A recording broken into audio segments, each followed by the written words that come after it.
Well, here we are. There's a look at the grid before they set off on the formation lap. It is going to be Gordon Shedden who starts from pole position. An excellent job from him in qualifying, but it's the BMW of Colin Turkington alongside. Then it's Darren Turner and Matt Neal on row 2. Fabrizio Giovanardi, who's been very successful at the last couple of meetings, he starts 5th ahead of Tom Onslow-Cole. Mike Jordan in the Eurotech car lines up in 7th ahead of Jason Plato, championship leader for Seat.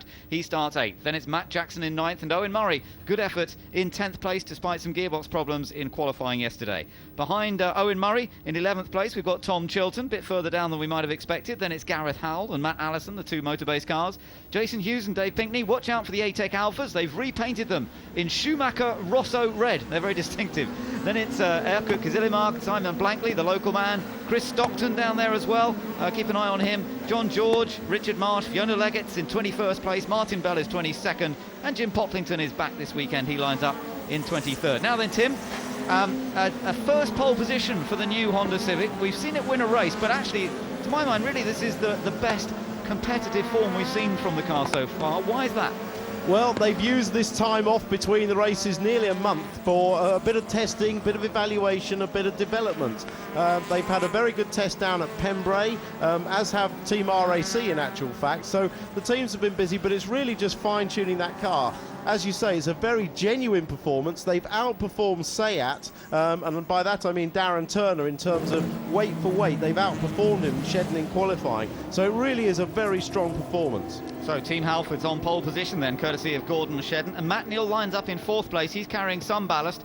He's got some 18 kilos on board. As you mentioned, Colin Turkington for Team RAC BMW. They had a very successful test. They're in confident mood here. And Turkington, he's a race winner here at Croft in the past when he was driving for Vauxhall a couple of years ago. So we'll have to see whether he's going to be able to do that. Further down the order though, Tom Chilton, he lines up in 11th place, which is a little further down than perhaps would have been expected. Vauxhall, as we heard from Fabrizio Giovanardi, had a bit of a scare in qualifying, managed to sort out the problem on Giovanardi's car, and he was able to put in a very quick lap just at the end of the session. Yeah, they thought they had a differential problem. He'd been slow in both the free practices and at the start of qualifying. They thought they had a diff problem, and then one of the mechanics found that one of the spring platforms on the rear had actually wound itself up, totally cross-weighting the car. They fixed it quickly, and he did a blinding lap at the end of practice. Let's see if we can get a quick word with Tom Chilton. He's got the radio on board. This is Ben in the commentary box for Tom. Tom, how's it all looking out there? Ready for the start? Yeah, it's looking good, thanks. It's the weather's it's very, very hot, a lot better than it was forecast, and right now it's hot in the car and I haven't even started the race yet. Okay, best of luck, Tom. And we'll see just how this goes. It is warm today, isn't it, Tim? Yeah, and he's wearing black overalls in a car that's black inside. It's 3-layer fireproof overalls. He'll be feeling the heat. But once the adrenaline kicks in, he won't notice it till the end of the race. No, then it'll be a bit warm. 3 races, all of 15 laps to deal with today for the touring cars. Remember, this is how they qualified in the session yesterday.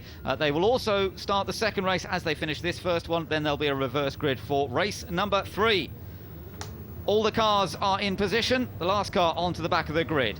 Round 10 of the 2007 Dunlop MSA British Touring Car Championship is ready to roll here at Croft in North Yorkshire. It's Gordon Shedden on pole position, but Colin Turkington alongside him on the front row of the grid in the BMW with rear-wheel drive.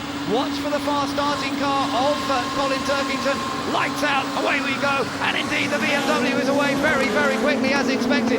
Colin Turkington, I think, just grabbing the initial advantage as they head down towards the first corner at Clairvaux. It's Turkington leading, Shedden in second place, no, Neal, I think. Matt Neal has come up to second place. Plato, all nearly in the gravel, side by side with Mike Jordan. It's so tight through there. Yeah, everybody trying to get to that inside. Nobody really wanting to be on the outside into the first corner, because any slight tap and you're in the gravel. But a great start by Turkington, just what he wanted, was able to get in front of Shedden and overlap him into the first corner. But Matt Neal made a great start as well. He's carrying some ballast, but he started 4th. He's up to 2nd. Look at that. The reigning champion, number 1 on the door panel, and it's Matt Neal in 2nd. His teammate Gordon Shedden, who started on pole, is in 3rd. Tom Onslow-Cole is running well. He's in 4th place in the 2nd of the BMWs. And then it looks like Darren Turner. You're on board with Tom Chilton. We spoke to him on the radio. trying to go around the outside here. There's not much space. No, that's 120 miles an hour through there and through the Jim Clark S's, and the cars are still side by side. That's Matt Allison in front in a new car. That car got destroyed at Thruxton, remember. He's in a reshelled car, and a lot of side-by-side action on the first lap. Well, this is good stuff. This is what Croft delivers us every time. And they're coming into one of the tighter sections now. The complex leading into the hairpin. And this is where you can see some bashing sometimes. And I know Matt Neal's very determined. He's right up behind. Look, Jordan trying to go around the outside there. Giovanardi was tucked up the inside. So as they come across the line at the end of the first lap, Matt Neal going wheel to wheel, wing to wing with the race leader Colin Turkington. There could be a clash into the first corner at Clavo. No, they managed to both find a bit of space, and Turkington still leads from Matt Neal in second, Gordon Shedden in third. They're chased by Darren Turner now, who's nipped past Tom Onslow Cole, so the first of the Seats is in fourth place. Yeah, no chance for Matt Neal to get past on the outside. He was lucky he had his teammate behind him, because if it was anyone other than Shedden, they'd have been straight down the inside behind Turkington. Matt Neal is very, very determined here this weekend. They've developed this car, they've found a bit of pace, and now he wants to get involved in the championship battle, which he hasn't really been able to do so far, despite the one victory he had at Brands Hatch at the start of the season. But Turkington under pressure, the race leader, with Matt Neal right behind him, then Gordon Shedden, and watch out for Darren Turner, very fast through most of qualifying. Again, look at Matt Neal getting very, very close to the back of the BMW under braking. Yeah, Turner up the inside nearly of Shedden. Everybody locking their brakes up there as they brake on the bend, all the weight going to the outside. You'll see a lot of that lock up from both the front and the inside rear wheels. Mike Jordan's got past Tom Onslow Cole, so there's another change. That's for fifth place as well. So watch out for the changes all the way through. Giovanardi a bit further down the order himself, and this is up to the hairpin. Turkington leads still from Matt Neal, Shedden and Turner. Look how close it is. They're rubbing bumpers as they come out of the hairpin across the line here at Croft for another lap completed. But Turkington has got his work cut out as Matt Neal, we're riding with him, the reigning champion, is on the chase. Well, Turkington's a wily old campaigner. He's been watching the old videos. Do you remember last year when Matt Neal into that final hairpin went right across the gravel on the inside to get past, and Turkington's protecting that great battle there with Tom Onslow Cole. Yeah, and Fabrizio Giovanardi getting involved in that as well. So very, very close to call between those guys. And Onslow Cole and Giovanardi battling for sixth position. Up towards Tower Corner now come the leaders. This is a fairly straightforward right-hand. You can see some overtaking sometimes there, but everybody tracking through on one line pretty much. It's Turkington still leading for Team RAC in the BMW, followed by the two Halfords cars of Matt Neal and Gordon Shedden. There is Shedden, that slightly slow getaway off pole position, costing him some time. And then Darren Turner tucked into fourth place, ready to pick up the pieces. Mike Jordan's there as well. Gareth Howell, though, with the fastest lap. That's a surprise, because Gareth is only just inside the top 10. No, that's in one of the motor-based Seat Toledos, which last race here in 2004, in fact, won the races here. So that's a quick car, but that team developing the car, but still a fastest lap is very impressive. It is, and we'll see how he gets on. Maybe he can move up past Owen Murray, who's the car just ahead of him. Oh, Jordan, and who was that? Onslow Cole pretty close together, coming through the hairpin. I don't know whether there was actually contact. Onslow Cole still got Giovanardi breathing down his neck. What about Plato, you may ask, our championship leader? Well, he's tucked in behind Giovanardi, so he's in 8th place, pretty much where he started at the moment. We're on board here with Jason. Remember, he's the one who has to carry the maximum ballast. Yeah, this first race, very difficult for the championship leaders, and it's meant to be that way. They have to carry the ballast in. Oh, somebody off. Is it Erkut? Yeah, apparently it is. We can't see through the gloom, but Erkut Kizilyamak, the Turkish driver, I think, had an off there. That's a great shame, because he was really looking forward to this weekend, because it's where he made his debut, and that's Pinckney with a wheel off. But just finishing on Erkut, he made his debut with Triple A here last year, and he was looking forward to this meeting, coming back to a Tracking News. Looks like David Pinckney's hit a pile of tyres somewhere, because the front of that Alfa was crumbling. Yes, it was, and of course they put tyres on key places around this circuit to stop them corner cutting, but of course if you do end up cutting the corner, you do a lot of damage. Let's see, there's some tyres there. There was Erkut going off. Erkut's gone off, and it's actually his Let's watch this. Pinckney's trying to get out the inside. They're going to end up going into the chicane side by side. 2 into 1 doesn't go, and Pinckney just caught the tyres, as I suspect, on the right-hand side there. A lot of damage done there. Oh, that's a great shame. Those are newly painted Alphas. It's ironic, isn't it? You just put a new respray on a car, you can guarantee it's going to get damaged. Yeah, there's controversy about those tyres because of just that reason. You know, the punishment doesn't necessarily fit the crime. If you hit those tyres, you do an awful lot of damage. Owen Murray in trouble. He's going slowly. He's just been passed by a number of cars. The red Alfa Romeo, which has just pulled out of the line there. The Irishman in trouble. He's back at a track where he made his debut as well last year. So just behind Matt Jackson, we're riding on board with Tom Chilton. Chilton currently in 10th position. He was hoping to combine this race weekend with a test session at Le Mans, but it hasn't been the case. He hasn't been able to do that, so Chilton has to focus on the results that he can achieve here today. But he's up behind that fast BMW of Chilton. Meanwhile, top 5 cars all still very close together. Jordan at the back of the group, and it's the battle between the top 2. Turkington, who now has fastest lap, still with Matt Neal breathing down his neck.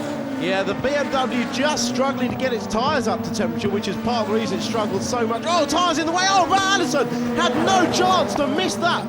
He was so unlucky. These tyres are causing a huge problem here. Matt Allison totally innocent of any crime, but the car in front clipped the tyres, which in fact with his teammate, I think, Gareth Howell, and he couldn't miss them. And look at the damage he's done, and he could have gone headlong into the wall there. And Richard Marsh spinning in the background. Another victim of the tyres, probably. Yeah, maybe. Richard Marsh certainly got all out of shape there. That's the other of the ATEC Alfa Romeos in their distinctive new colour scheme. This is called Schumacher Rosso. He even has a Ferrari paint colour named after it nowadays. The cars look very distinctive. Now, this is the other Alfa in the race, the third Alfa, not part of the same team. Owen is cruising. There's a problem with this car. Yeah, he's been very quick, but had a problem with the gearbox, and he's not changing gear at all. So I guess he's got some other problem with the gearbox now. It's a great shame because Quest Racing and him very quick. Someone else coming in the pit lane, and Matt Allison's in the pit lane. I think that's the other Alfa. Oh, Tom Onslow Cole I've just seen come in the pit lane. I'm surprised we haven't got a safety car at the moment. Yeah, that's right. Well, obviously the tyres accounted for Matt Allison. We're not quite sure what accounts for Tom Onslow Cole being in the pits, because he was running in around 6th, 7th place for the early stages of that race. Richard Marsh coming through. Now, there is some debris up on this section of the track, so they've got to be wary. I don't know whether there'll be any flags to indicate that, but they do have to be very cautious.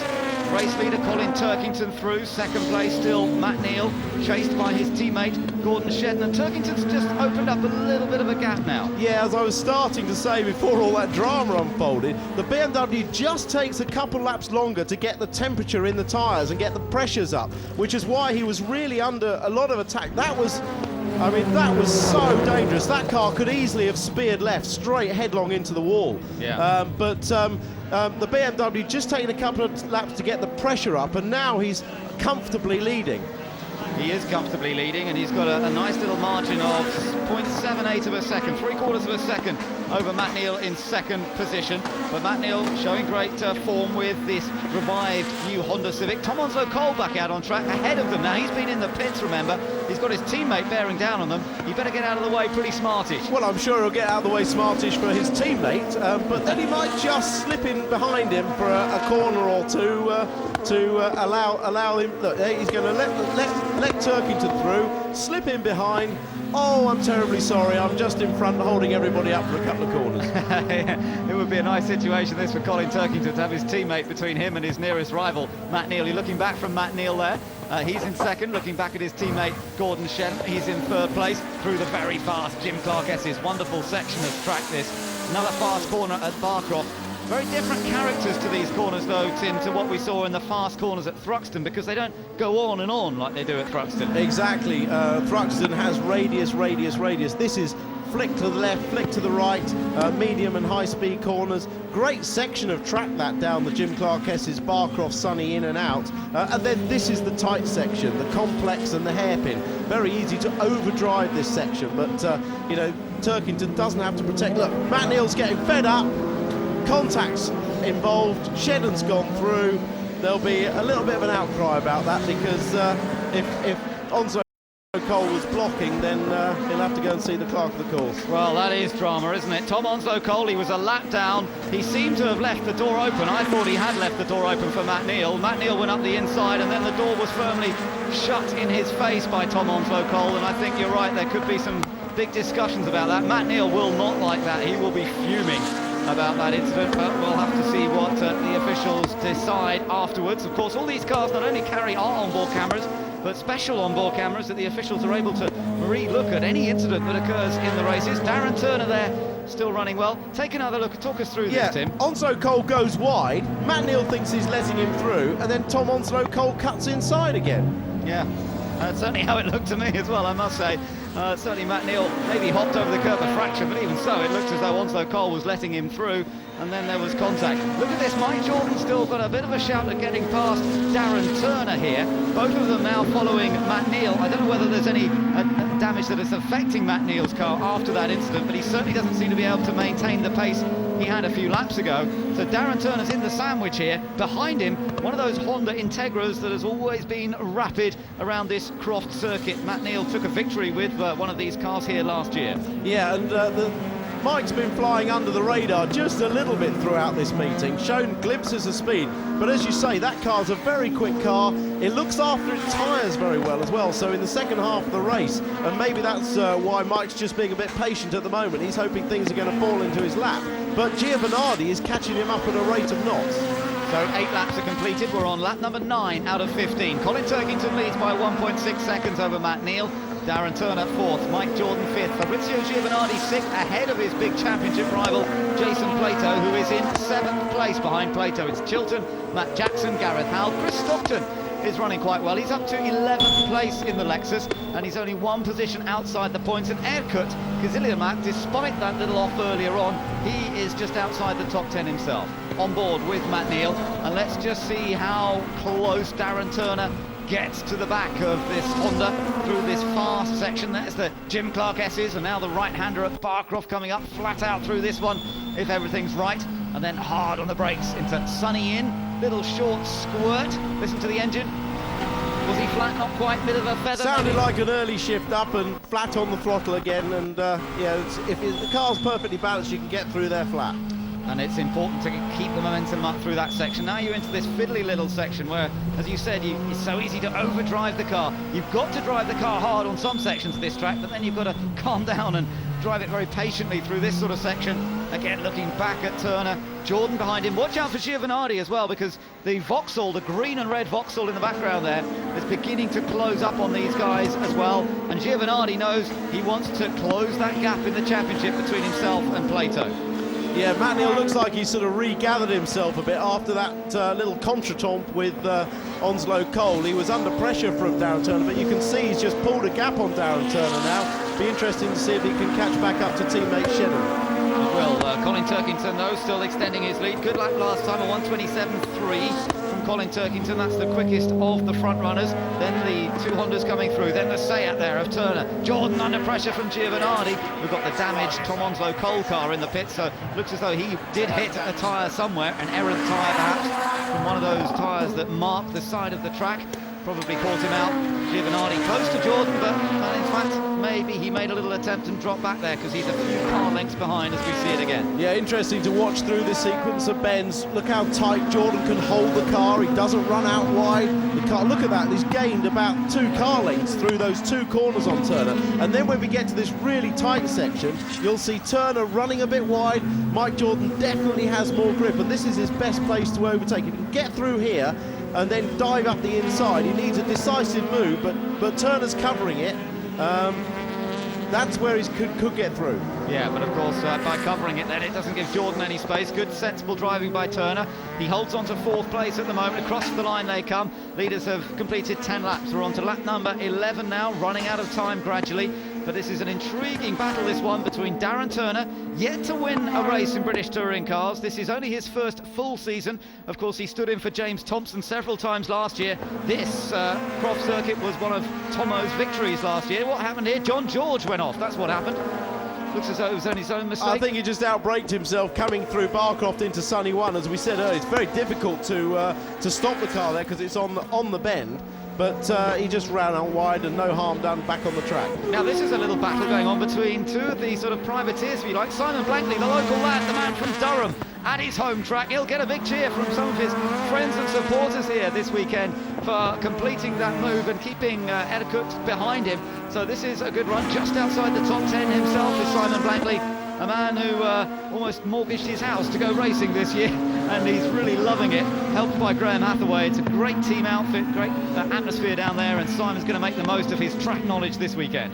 Yeah, Simon says if the bailiffs come, he doesn't mind if they take everything, but just leave in the pictures of his year in touring cars. But had high hopes for this weekend, and Simon is a better racer than he is a qualifier, to be honest. He gets his race head on, chases the cars, and goes a lot quicker in the races than he ever does in testing and qualifying. Mike Jordan still tucked in behind Darren Turner's car there, the Seat still holding the line. 11 laps completed now, and Mike Jordan in the John Guest car. And the man himself, John Guest, turns 80 years old this week, so I wonder if Mike Jordan can give him a little bit of a birthday present this weekend with some good results. His wing mirror being folded over. That's a fairly common thing that tends to happen in close racing. Yeah, but very minor damage relative to the amount of carnage we've seen so far in this meeting. Well, let's hope that if Giovanardi tries to go to his left-hand side, it could be a bit tricky for Jordan. Just looking back from Tom Chilton now at Matt Jackson. So now Tom Chilton ahead of that BMW, and seeing if he can ease away a little bit. Poor old Matt Jackson was really out of luck at Thruxton. He had an engine problem that denied him the chance of even doing the third race of the day, but it's good to see him out again here this weekend and battling with those work scars. Yeah, he personally took a van out to BMW in Germany to collect a new engine. There aren't many drivers who'll do a 1,700-mile round trip to get a new engine. I'm sure if you're a factory driver, they just pull one out the truck. Nice to hear. That's the commitment that it requires at this level. John George, we saw him off earlier. Well, now he's in the pits. So whether there's an actual problem with the car, presumably, otherwise he'd have stayed out there for a little longer. So a few people finding themselves in trouble here, but no problem so far for Colin Turkington. He continues to lead by over 2 seconds now from Gordon Shedden in second, Matt Neal there in third. There's the yellow and silver car of Darren Turner, and right behind him the blue, white and yellow car of Mike Jordan. Jordan, points leader in the independence class coming into this race, but remember the Team RAC cars are also in the independence category, and Colin Turkington is on for maximum points, not only in overall championship terms here for this race, but also in the independence class. Turkington still leading, his gap over 3 seconds now over Gordon Shedden and Matt Neal, and then this little tussle between Darren Turner. As you say there, Tim, again obvious that the Seat had to run a bit wider. Yeah, not only is it a shorter line, but it actually you approach that chicane at a straighter angle, so there's less direction change and less work on the tyres. But the Honda Integra traditionally can always take a tight line, and Mike's maximising that advantage. Behind them, Fabrizio Giovanardi perhaps feeling the penalty of the weight ballast on that car. He's second in the championship. He's carrying 36 kilos of ballast, and I think that might be hurting him now as he tries to chase these two cars which have no success ballast on them at all, because they're not that far up in the championship standings, and it makes all the difference. Down towards Sunny Inn then, again that little whiff of smoke as Turner just lots of wheel under braking. No ABS braking allowed in touring cars, no traction control allowed. It's all down to the drivers to control it on their feet with their pedals and try and sort it out themselves. And Jordan looking for that opportunity, but Turner's doing a good defensive job now. What about Chilton? Chilton's got to do a good defensive job because Matt Jackson's caught him. Yeah, he's right up behind him. We know Matt Jackson's not frightened to have a go. He's a great racer. The current Seat champion, well, he's forcing Chilton to defend massively there. Yeah, he is, but if Chilton defends too much, he might cost himself speed on the exit of the corner. That's what Jackson's hoping for, that he can maybe get the run off the corner. 13 laps completed now, just 2 laps remaining in this first of 3 races here today. Those are the intervals between our race leaders, and it's a good advantage for Turkington at the moment. Darren Turner some 2 seconds behind Matt Neal in 4th place, but then that close battle obviously between Turner and Mike Jordan, who's only just half a second behind. Fabrizio Giovanardi a further 1.4 seconds further back. But Tim, let's just talk about the BMW leading at the moment, the Team RAC car of Colin Turkington. You know, 1996 was the last time a BMW won a British touring car race. It was Roberto Ravaglia at the Silverstone support race. That's a long time ago, isn't it? But I think we could be seeing the first BMW win. Well, another lap and a half to go and we'll be there, and it's great great to have BMW back in the championship, albeit with Team RAC as an independent entry, but you know, it's great to have them here in the championship. The cars are competing at World Touring Car level. A little bit of a moment there as he just went past Jim Pocklington or Jim Pocklington. But it's great to have them back. They add something to the championship. They're rear-wheel drive, and it's another manufacturer. Yeah, it is great to see it, and Turkington has driven a perfect race so far. He's only got one lap to go now in order to record that victory, and Mike Jordan's running out of time in which to try and get past Darren Turner. Perhaps he's going to settle for 5th place. Don't forget, you line up on the grid for the second race of the day as you finish this one. If you take a big risk and try and go for the move and then end up falling off, you start right at the back for race 2, and it's consistency that counts in the 3 race meetings of a touring car race day. Turkington out of the chicane safely. He's only got a little bit of traffic to deal with, and he should be safely en route for his first win of the season. Yep, remember the weights are allocated to these cars, not in championship positions after this race, but in race positions. So Jordan's probably thinking, okay, I've got a good car here. All the cars in front of me are going to start with more weight in the next race. That's the way to get a result. It is, and Colin Turkington, of course, he'll pick up the maximum ballast. He'll pick up a 45 kilo bunch of weight. They put lead in a little special box in the car, and he'll have to deal with that. The BMW is actually the heaviest car out there if you don't include the success ballast. They have a 30 kilo penalty for being rear-wheel drive, effectively. They run the sequential box on the Team RAC cars as well, so they don't get any dispensation, as Matt Jackson does. He runs a normal H-pattern gearbox. But who cares about the weights? Who cares about all the rules and regulations at this moment? Because Team RAC are going to come through and take their first win of the 2007 season here at Croft. Colin Turkington takes BMW's first victory in British touring cars in over 10 years. Across the line, he takes the checkered flag, and it was a dominant win in the end. He takes victory by over 3 seconds from Gordon Shedden in second place. Matt Neal finishes in third. Darren Turner holds on to 4th position ahead of Mike Jordan in 5th. Giovanardi is going to come through in 6th. Then Plato in 7th. Chilton takes 8th place. Matt Jackson 9th. And the final point, I think, yes, will go to Gareth Howell in the Motorbase Seat. He finishes in 10th. Yeah, great race by Turkington. He resisted the pressure in the first 3 laps while his tyres came up to pressure and temperature, and then drove a faultless race, as we know he can. He did 50% of the job in qualifying on the front row and did the rest of it by getting a good start and driving an inch-perfect race. A lot of other people getting unnecessarily penalised by the piles of tyres, which supposedly are put there for safety, but have ended up causing more trouble and more danger. And there's Dick Bennett and the West Surrey crew, absolutely delighted. That's lovely, isn't it? And the smile on Dick's face says it all. That means a huge amount to that team. They had a very strong car at Brands Hatch at the start of the year. They had a test, as you said earlier, Tim, that was very successful at Pembrey.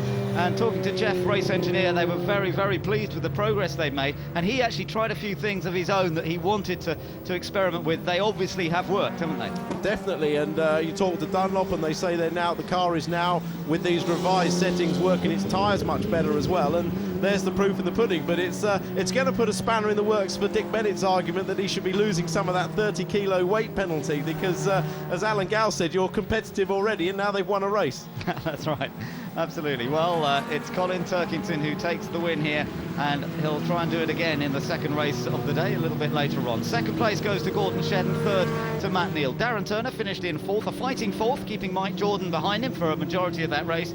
6th place went to Fabrizio Giovanardi. Jason Plato finished 7th, Chilton finished in 8th, Matt Jackson was 9th, and Gareth Howell finished in 10th place. There'll be lots more action. Stay with us on Setanta. We'll be right back after the break.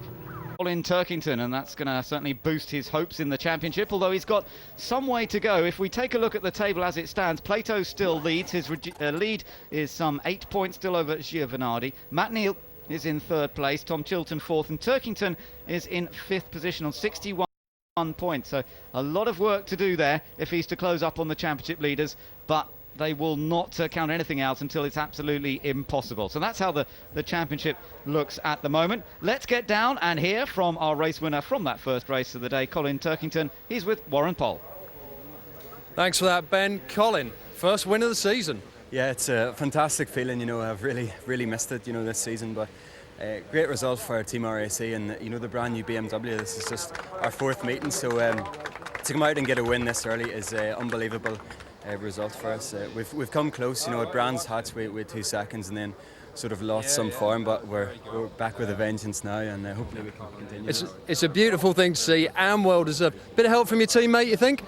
Yeah, I'm not sure what happened to Tommy. Obviously, he came out of the pits and I got past him, so you know, I wasn't looking what was going on behind. I just wanted to scamper away, so that's what I did.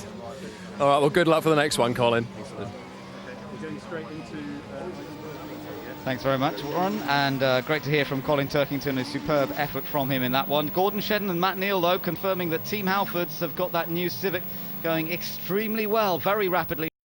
Absolutely, and as always, a lot of frantic work going on in the pits between the races. The motor-based crew with perhaps the most amount of work to do to Matt Allison's car.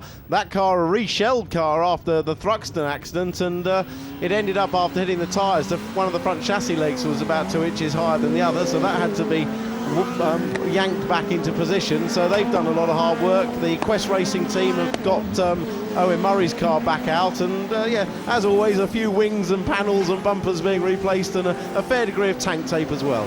So this is how they start the race then. Colin Turkington on pole position, but carrying 45 kilos of ballast, and alongside him it's Gordon Shedden in the first of the Team Halfords. Honda's the only one now on the grid, because missing is car number 1. Matt Neal not there, he's in the pits. Darren Turner will be alone on the second row in the Seat Sport car.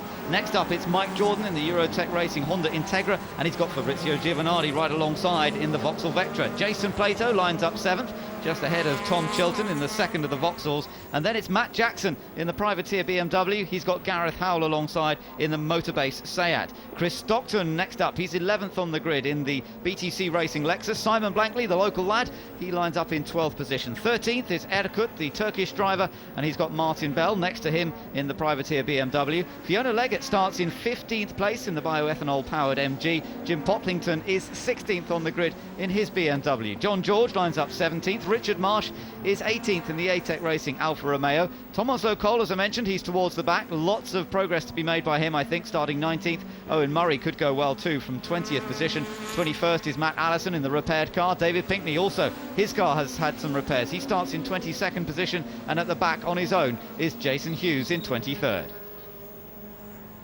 Grid line up there, and already, Tim, they've made their way around about 2/3 of the way around the circuit, and it won't be long before we get this race underway. No, and remember in the first race when Turkington led off, he was quite slow for the first couple of laps as he was getting his tyres up to temperature and pressure, which takes a little bit longer on the BMW than the front-wheel drive cars.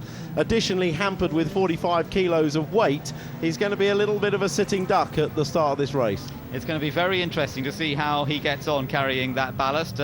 Jeff Kingston, his race engineer, whose birthday it is today, I gather, so many congratulations to Jeff, and they celebrated with a victory with their car in that first race. Well, let's see how they're going to get on this time. He was telling me the lead is very much in the middle of the car, so it shouldn't affect the balance, but of course it will affect the acceleration and the braking, because the car is that much heavier. 45 kilos is a significant amount. So onto the grid comes Colin Turkington. There's the gap where Matt Neal should be, alongside Jason Plato. So Plato's got, Darren Turner rather. Darren Turner's got the clear run. Then Plato behind Jordan, also with a good chance to gain some places. Last few cars, I think, are just about into position. And it's going to be Colin Turkington who will lead them away for this second race of the day at Croft. Will he make the start that he made from second position on the grid in that first race? We're waiting for the red lights to come on. Engine revs build up as we prepare for the start here. The second race of the day gets underway. Good start from both front row men. Mike Jordan's a little bit slow away, I think, from Fabrizio Giovanardi. Should have him on the run down towards Clairvaux, but it's Turkington who leads. Darren Turner going side by side with Shedden into the first corner. Mike Jordan's come back. Matt Jackson on his outside. Jackson ends up running through the gravel, gets back on again. Somebody else through the gravel, that was Martin Bell, and another of the BMWs comes alongside Jim Poplington as he rejoins, and amazingly I think they've all got through there. Well, don't speak too soon, there's a bit of contact, and just as we come through the chicane, Fiona Leggett getting sideways, Matt Allison just missing her, having started at the back of the field. That was a good start. Turkington got it off the line perfectly. Shedden slotted in behind.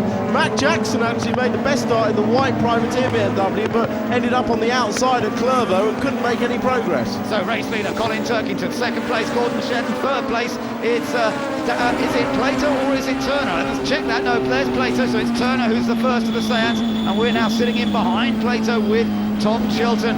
putting a bit of pressure on the championship leader, and the man, of course, who's also battling with his teammate Giovanardi for maximum points here this weekend. On the run down towards the complex for the first time, there's Plato. You just saw Chilton flash through, but no doubt about our race leader. It is Colin Turkington in the Team RAC BMW, now with a heavier car, but he's protected his position well. Here comes Giovanardi. Giovanardi up the inside into the hairpin. Did he complete the manoeuvre? Oh, he's still side by side with Mike Jordan. There's a squeeze. Darren Turner pushes Mike Jordan onto the grass, who gets back on again. Yeah, he could have just lost enough wheel speed there to let Giovanardi through, and sure enough, Giovanardi's got past.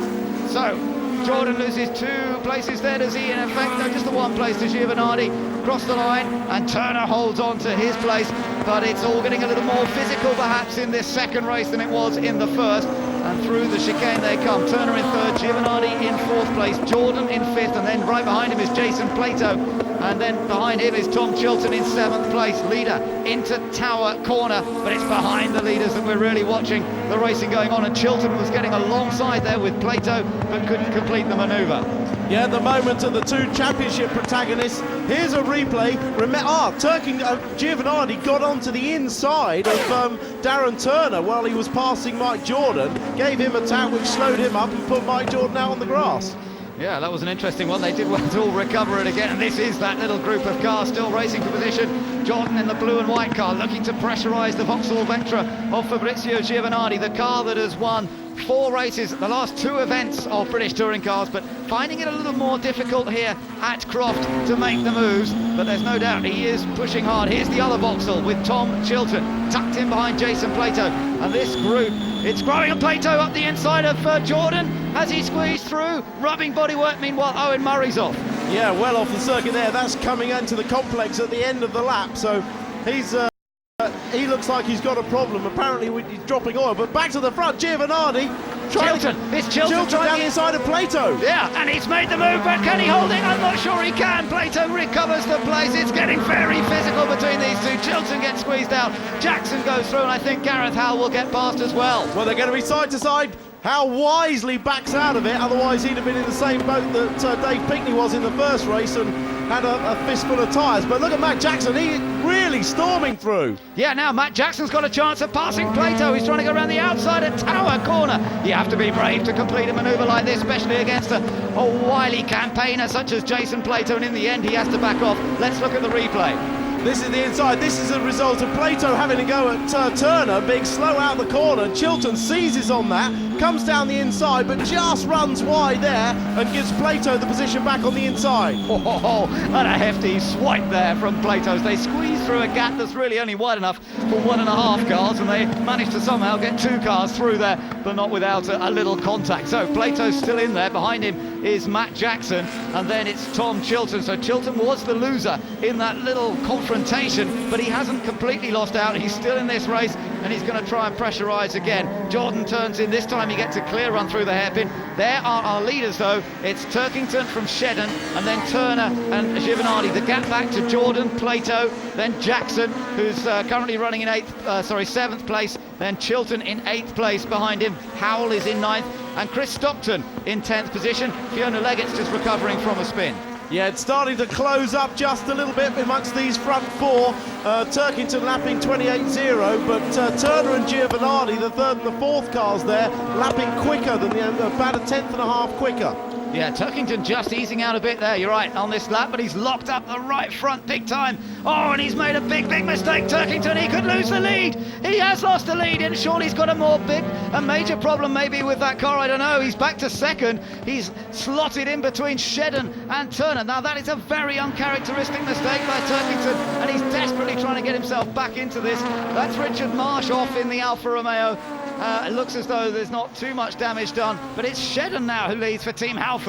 Yeah, and Shedden's going to get a big lead. Here's a replay coming into Tower, locks that right front very early on, and literally just stays on the track, but goes round on the dirty part and has to slot back into 2nd. And on dirty tyres and worrying about problem, he's going to hold up Turner and let Shedden get away. So Gordon Shed now with a bit of clear space on board. Jason Plato here attacking Mike Jordan. This is for 5th place, and he's going to go up the inside into the hairpin. Can he hold it, or will Jordan come back on the exit of the corner? It's very tight between them. Plato in very determined mood now, there's no doubt about it, and they're going to be side by side as they come down the straight. Shedden leads, Turkington second, Turner third, then Giovanardi. Look in the background, Plato now ahead of Jordan, who's coming under pressure from Matt Jackson. There are yellow flags there, so they're not allowed to overtake in this section. No, they have snatch vehicles. You can see the big crane there just pulling Richard Marsh's car out the way, so it's out of a dangerous place. There's no need for the safety car. Here comes Richard Marsh looking up straight into the gravel.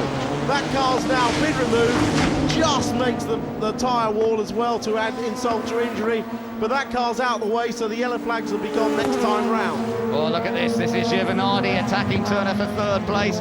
This is still very, very tight. Plato's closing up on them as well. This is going to be fun because Plato, the championship leader, is catching the man who's second in the points, Fabrizio Giovanardi. These two very seasoned campaigners who really look to be taking the battle for the title this year between themselves. But oh look, we've got more tyres. Here we go again, we got tyres. That's at the chicane after Hawthorne. Someone's collected those tyres. Marshall's now got to run on the track. Here we go, it's one of the MGs, I think. No. Oh, it's John George. John George, unsighted by the car in the front. It's like trying to thread the eye of a needle. And, you know, I'm sure the MSA officials need to look at this. But meanwhile, Turner's got through on Turkington. Oh, behind us, Plato's hit Turkington. Spun him right around. Giovanardi's hit him. Giovanardi's hit Turkington. Turkington was spun around with Plato, and this is real drama, real chaos. The race 1 winner is out, and now look, Darren Turner battling for the lead with Gordon Shedden down into turn 1. Darren Turner takes the lead. That was a good move by him, but it's chaos behind, and there's going to be an awful lot of arguing going on after this one. It got a lot more physical out there. Well, it certainly has, but Turner has got a mark on his car. Here we go again into the final hairpin. Watch this. Plato into the back of Turkington. The rear-wheel drive car spins straight round. Plato carries on and gets through in 3rd place, and behind him, Turkington's been collected by Giovanardi. Oh, this is mates. Turkington's just come in the pits and just passed our commentary position. Very bad news for him, obviously, but Turner now leads for Sayat. 2nd place, Gordon Shedden now under pressure from Jason Plato. So Plato, despite involvement in that incident, has survived it, but we gather the safety car is likely to be out on track, so this will bring them all together anyway. Yep, there you are, safety car has come out. They will all be bunched up, and no real surprise there. There's a lot of debris on the circuit. There is, and they're still racing though. They're still racing at the moment until they get back. So here comes Plato. He's taken 2nd. He's got past Shedden. Look, so it's now Sayat 1-2. They are allowed to race until they get to the line. So Plato has made the move. The yellows are now out, I think, from this point onwards. So now they're not allowed to overtake. But Plato, clever there. He took advantage of the last moment, if you like, that he could overtake. And he is now into 2nd place. Sayats are running 1-2. Yeah, but will there be repercussions about Plato on Turkington later on? Giovanardi, who got involved in that, is still running, but he's down in 12th place at the moment. There's a very unhappy Turkington, and certainly that one is one of a number of incidents that are going to go to Bob Kettleborough, the clerk of the course. Meanwhile, the safety car's out. I saw Matt Allison's car parked at the exit of the pit lane, so he's out. And they're just passing one of the MGs. If you look, there's an MG on the right. That's Fiona Leggett or Jason Hughes. This is Owen Murray's view of the start of the race. John George, I think, virtually stalled it. Now, what's going on up ahead of him? He's got Richard Marsh on his left-hand side. What's he got to think about here, Tim? Well, he's trying to get to the inside and maybe down the inside of Fiona Leggett, but there's not quite enough room. Meanwhile, in front, you've got Martin Bell and I think it was Matt Jackson running out wide, but still trying to get up the inside. Now, we're getting to a situation where only one car will go through here. He's got Leggett on his left and... well, he just squeezes through. Yeah, that was actually a good move by Owen Murray. He did very well there, positioned the car perfectly, and then carried on down the straight down towards Tower Corner. But did he get he got the move done on Portlington down into Tower. That was a very straightforward manoeuvre for Owen Murray. Suffered those drive shaft problems in the first race, so he was desperate to make up some of that lost ground at the start of this one. And that's what he did on his first lap. That's how he did it. tyres are still being resurrected at the chicane. You know, I'm very angry about this. The MSA officials have decided that putting big piles of strapped-together tyres that weigh a tonne on the inside of the corners is a safety device, but we end up with people hitting the tyres at high speed and, you know, marshals having to run on the track. That was interesting. That was a little replay of how that whole incident began, and Giovinardi had already been sort of squeezed out in that, hadn't he? That was interesting. Yeah, he had.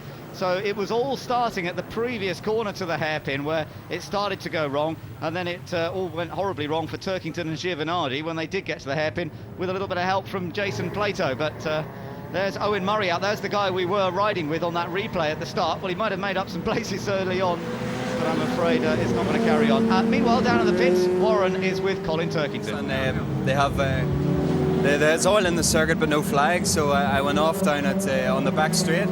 But I got back together again, and I was just running in the pack in third position, and Jason has just run into the back of me, you know, and turned me around in the hairpin, and Fabrizio's collected my car, so I'm out of the race. But it's a silly accident, you know. There's no need to be doing that on like the fourth lap of the race, you know. It's a long way to go, and you know I'm out of the race now and have to start at the back for race 3, so that's a pain in the ass. Very much so. You back out for the next race? Yeah, we get back out, you know, but I got to start right at the back, so it's damage limitation, and you know we've such a quick car, you know, in that race that it's a shame to be in the pits. Good luck. Thanks for that, Colin. Oh, real tragic luck for Colin Turkington. Matt Allison's car also being pushed out of the way. Not quite sure what the problem for that was. We gather that Owen Murray's car was dropping oil. That was the one that dropped the oil that presumably Turkington locked up on. And it did look like there was some fairly major problem. Of course, when you're leading in a situation like that, you're the first to hit the oil. That was the other incident when John George hit the tyres. Yeah, I mean, it may well be there was oil down there as well, and he couldn't get the car turned. I mean, we suddenly saw a rash of incidents, people locking up and going off, and, you know, now, well, what can you say? You know, you tell me that the tyres are there for safety reasons, and then you let cars, you know, randomly hit them when the drivers can't. Look, there's definitely oil down all over the track because everyone's flying off. And if there aren't oil flags, well, the drivers are unknown. Yeah, and that was all happening at about the same time. That off of Richard Marsh was at about the same time that Colin Turkington had his huge lock-up and running wide moment at Tower Corner. So very tricky conditions, but you have to feel for Turkington after that one. And as we say, I'm sure there'll be a few arguments going on afterwards. We've still got about halfway of this race to go because, of course, the safety car is out there. We're on lap 8 out of 15. Each lap counts, but we add laps as well. Once the safety car is out there, we can add up to 3 laps to the original race distance. So it could be we're on for quite a bit more racing to go here before we finally get to the end of it all. We're just seeing past our commentary position Richard Marsh's car being towed back. Not everyone's impressed by this, are they? No, well, you know, it's a shame we've got the safety cars out, but you know, clearly if there's oil down, and it is for good reasons, although I haven't seen any dusting going on, but it's probably a small sprinkling all over the circuit and not treatable. No, that can make life very, very tricky. So they're all still up behind safety car. Yeah, one thing I have noticed is that Matt Neal is circulating. So clearly they've done some work on that car using this little bit of as a test session to just check the car is okay. Matt won't be doing anything you know, that adventurous, but he's checking that the car's all right. Yeah, that's a sensible move from Team Halfords. They sent the car out. He had some sort of drive shaft problem, we think, before the start of this race, so he was in the pits, but as you say, they've sent him out. You can just see him there. Actually, he's towards the back of the field, and Matt Neal is on circuit, so they can at least get the car. And of course, any positions he finishes here will make a difference to his grid position for the third race of the day. So it's well worth being out there, even if he finishes a lap down. Yes, if he can finish the race, you know, he'll be classified as a finisher and be in front of all those busy either trying to repair their cars or not able to and start the third race. Jim Poppington at the back. He's made a return to British Touring Cars this weekend. He took the weekend off, the last meeting at Thruxton, but he's back out once again. One of the privateers entered into the championship this year, so good to see him back out. But up front, remember, it's Darren Turner that leads this race behind the safety car. We've got the Seats running 1-2, so this is good news for Plato, but it's not good news for his big rival Fabrizio Giovinardi, who got involved in that tussle and now runs down in 12th position. Lights are out on the safety car. It looks as though we're about to go racing once again. When they come back past us this time, they will be up to racing speed.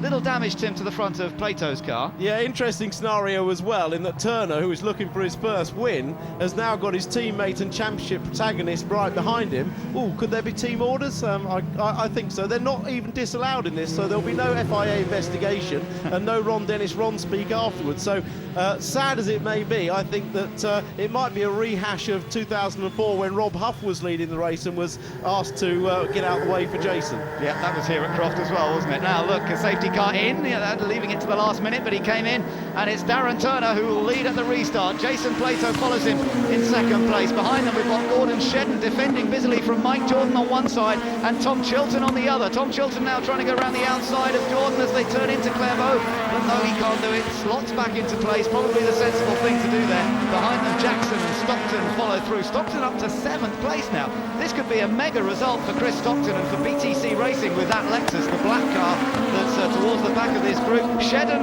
oh, he's going to be passed here. Jordan has gone past, but so has Chilton. So Shedden in a bit of a trouble there. He was slow out of the chicane for whatever reason, and now Mike Jordan's got the place. A little bit of contact with Chilton, and Jackson's trying to get round as well. Well, it's almost as though Shedden's got some kind of misfire or something, because he's desperately so, and Jackson has got past him now, so clearly something wrong with Shedden's car. This is the battle for third place now. Mike Jordan up into third in the Eurotech car. Right behind him, though, is Tom Chilton in the Works Vauxhall. So this is going to be a tough... Oh, no! Stockton's off! Stockton, who was on for his best result of the season, the team's best result, and it's all gone wrong for him. What a shame for Chris Stockton. Well, commentator's curse, but, you know, he still showed that he can run with these cars in front of him, he can get close. But that problem for Shedden has allowed the two Seats to drive away at the front. Yeah, what a lovely situation it is for Seat. 1-2, controlling this race. Jordan now up into third place, ahead of Chilton. And look at this, you said it was quite likely that this would happen, and Seat are going to say, we want Jason to score maximum points. Darren Turner, who's yet to win in a race in British Touring Cars, does the dutiful thing, moves out of the way. Yes, but he may still inherit the win if the clerk of the course deems, Martin Bell's been grass collecting. Now he's not running bioethanol fuel, and that won't work in his car. I don't quite know how he's managed that, to collect it onto his door mirror quite like that. I'm not sure how he's done it. He's had a bit of an exciting time this weekend. He went off in free practice yesterday, did a bit of damage. Meanwhile, there's our top three coming through. Chilton 4th, 5th place Jackson, 6th place Howell, 7th place for Tom Onslow. Cole, this is a good move. He's come all the way from the back, but behind him, the damaged car of Fabrizio Giovanardi, who is desperate to score some points here, because Plato, his big rival, is now leading this race, and Giovanardi has to try and find a way of scoring some points. Remember, he might be helped by the reverse grid for race 3, but he can't guarantee that 9 cars will be reversed. Remember, the minimum is 6 cars, so he really got to try and move up a little bit. Yeah, exactly. I mean, you know, there will be some discussions after the race, so please don't think that necessarily the finishing order here is going to be the order that stands, and Giovanardi may actually not end up losing as many points as he thinks. Quite right too. We'll have to wait and see. As you say, clerk of the course, Bob Kettleborough is going to be a very busy man after this one. Plato is our race leader though, and he's going to cross the line to complete 11 laps to go on to lap number 12 out of 18. 3 laps have been added because of the safety car intervention. Mike Jordan still looking quite racy though, you know, in 3rd position. He's got his lights on. He's determined to try and hustle Darren Turner. These two were fighting it out, if you remember, in race 1 earlier when they were battling for 4th place. But now it's a battle for 2nd position, and Darren Turner's got the job of wingman to protect race leader Jason Plato. Yeah, I think though Mike Jordan, if he's really in touch with what's going on, he might be a little bit more aggressive this time. In the first race, he was just trying to get a good grid position with no weight to start the second one. But this time, it's really worthwhile him trying to get past Turner. Yes, he's on the podium, but if he can get past Turner and, for example, Plato gets excluded, he can win the race. If I was his team manager, I'd be egging him on. Absolutely. The thing is, though, Mike is his own team manager, his own team boss. He does everything in that team, doesn't he? So he's going to have to be a split personality in the car and try and work out... Well, he needs to give himself a talking to, doesn't he, in that case? But meanwhile, Matt Neal is up to 16th and enjoying his little run. He is, isn't he? It's good for him to have got a car out there. There's no doubt. Oh, look at Erkut, just getting it a little bit out of shape. Right ahead of him, trying to sort it all out, get it organised. And and I think this could be an opportunity for Matt Neal to go past. Look at the battle up for second place, though, still between Darren Turner and Mike Jordan. Still behind them is Tom Chilton. Matt Jackson will be pleased because he's now running in 5th place in his BMW, and he had a horrible time last time at Thruxton when he'd been on the podium at each of the first 2 events of the season. And he told me earlier he was pretty happy with the first race, didn't finish as far up as he might have liked. He was in 9th, but he knows you've got to play the long game a little more than perhaps he's been doing so far. You've got to look through all 3 races. He'll be happy to be up into 5th position now in the white and black BMW. Yeah, of course, a race full of incident like this is always the opportunity for somebody to score a fantastic result. And at the moment, someone else off. Another dust cloud. And wait for the dust to clear. And it's Simon Blankley, I think. Simon Blankley, yeah. And well, there's looks like some damage on Urquhart's car as well. Was there contact? Yes, there was. Simon Blankley trying to get up the inside of Urquhart, who miraculously keeps it going. And they both continue on, but oh no, more tyres in the road.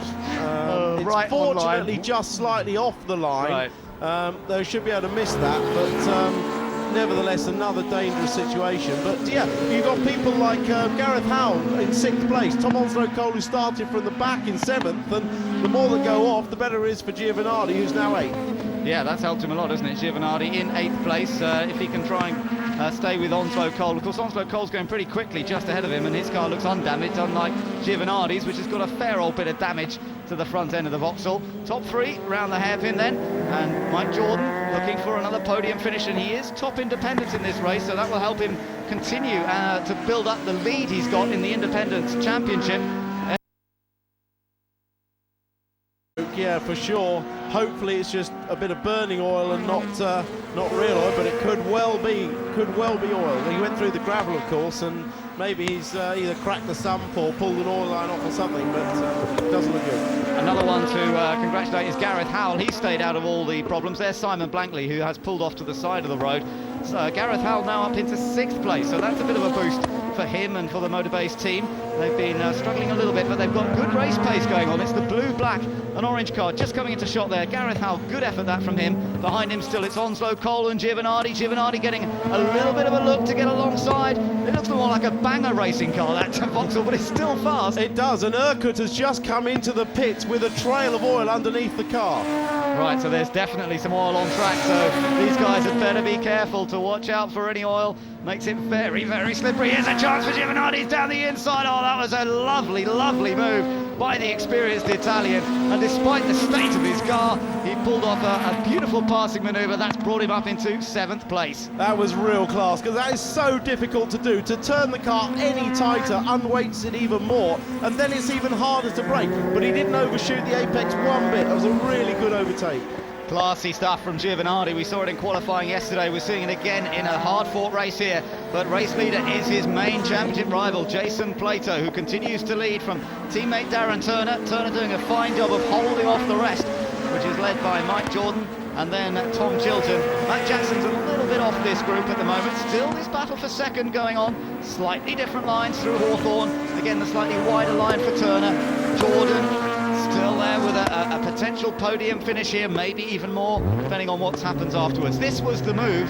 Tim, let's just take another look at this pass of Giovanardi. Yeah, Giovanardi gets really close, waits a split second before diving on the brakes, and you can see Onslow Cole is struggling to stop the car even on the correct line. So how Giovanardi managed to do that showed fabulous feel on the brakes. Yeah, that was really, really good. A really classic piece of overtaking there from Fabrizio Giovanardi. He will go chasing after Gareth Howell. He's 2.2 seconds behind Howell.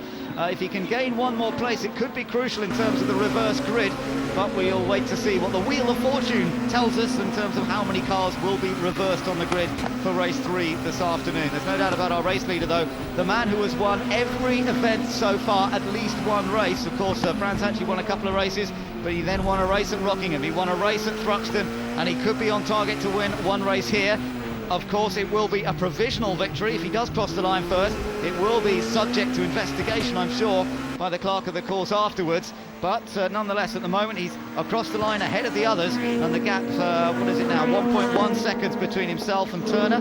Gordon Shedden out of the race. Yeah, there's Gordon Shedden. Apparently it was a steering problem, not an engine-related problem, but clearly with the steering problem, you're going to be fairly cautious what you do on the track. But he's out, so not a good second race for Halfords. Both cars having problems, but they'll come back strong in the third race for sure. Matt Neal, as you said, up to 14th now, courtesy of going out onto the track, and it was well worth doing that. It's gained him several places on the grid for the third race of the day. Top 4 closing up again. Chilton has caught right up. For some reason, he was several lengths back for lap after lap. Now suddenly, here we are, riding on board with the youngster, Tom Chilton. Lots of experience in touring cars now, and he's caught towards the back of Mike Jordan's car. Yeah, and it just shows that Vectra's got good life in its tyres. It's not working the car like the old extra sport hatch used to do. He's managing to get to the end of the race still with good, strong pace. As far as that, the clerk of the course looking at the Plato-Turkington incident, that will have to be resolved before the third race, because obviously Plato is influential in the grid positions. Yeah, it'll make all the difference, won't it? So they have to make a pretty quick decision. They'll review the evidence, and look at this, Jordan having a little look down the inside there of Darren Turner, and he's on the grass, he's lost out. He'll lose a position as a result, surely, but he's still got the lines. Chilton didn't, I don't know what happened to Chilton there, he was suddenly slow. He can't get a gear. You can hear him revving it up. Just when he had a chance, I can hear him revving the engine up. He can't get a gear. Oh, would you believe it? At the precise moment where he nearly had third place and he's in the pits.